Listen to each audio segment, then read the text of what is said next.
Abu Fayyad from Qatar. Assalamu alaikum, Abu Fayyad. Assalamu alaikum. Wa alaikum assalam wa rahmatullahi wa barakatuh. Sheikh, I have one question regarding this udhiya. To offer the udhiya for this Eid al-Adha, is it allowed to offer the udhiya in the name of people who have passed away from this world, for example, parents and grandparents? If it is allowed to offer udhiya for the deceased people, we have to distribute into 3 parts, and for the poor people, relatives, or all the meat has to be distributed to the poor. So obviously you're asking about al-udhiyah, right? Hello? You're asking about al-udhiyah. This is sacrifice. Yes, al-udhiyah. The sacrifice what we give during the Eid. Yeah. The second question is regarding there's a practice in India that some people offer this sacrifice or al-udhiya in the name of Prophet Rasulullah sallallahu alayhi wa sallam. Is there any reference or is it valid? Okay. Jazakallahu khairan. Thank you so much. Al-udhiyah is an emphatic sunnah for those who can afford it, to slaughter a sheep or any of the cattle, a cow or a camel. For a camel or a cow, 7 people in a camel can have shares, 7 shares among 7 people, and that would be sufficient for them. But for a family, the least is to slaughter a sheep. What we say is, this is on behalf of the family father and those who are under his guardianship, if they can afford it. So it is not on behalf of those who passed away.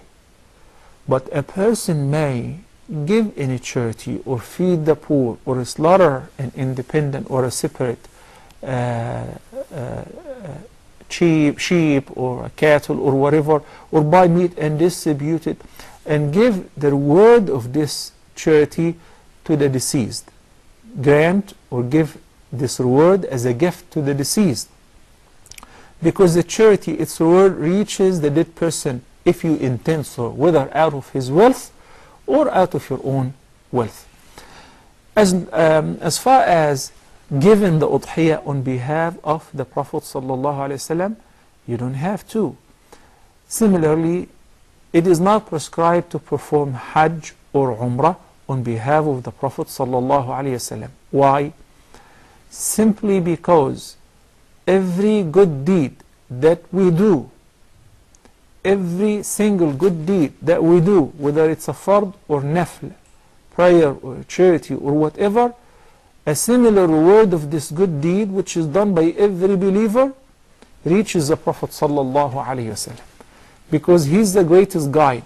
وَالدَّالُّ عَلَى الْخَيْرِ لَهُ أَجْرُ فَاعِلِهِ.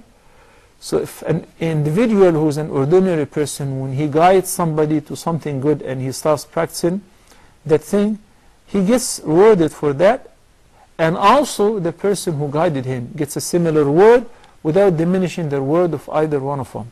So the Prophet ﷺ gets a similar reward of every believer for every good deed they do.